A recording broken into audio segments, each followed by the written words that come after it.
Hello everyone, আমার নতুন একটা ভিডিওতে তোমাদের সবাইকে ওয়েলকাম। তো আজকে তো গেছিলাম সোনাকে নিয়ে ভ্যাকসিন দিতে।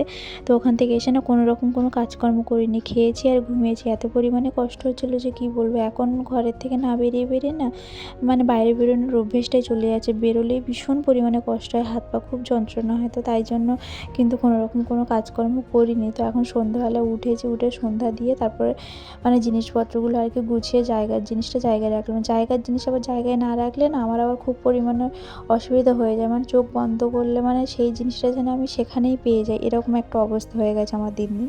তো তারপরে আবার সোনার কিছু ওষুধপত্র শেষ হয়ে গেছিলো, তো সেগুলো আবার গুছিয়ে রাখলাম। তারপরে আজকে রাতের ডিনারে বানাচ্ছিলাম রুটি আর সাদা আলুর তরকারি। তো সাদা আলুর তরকারির সাথে না আজকে আবার একটা ডিমও ভেঙে দিয়েছি।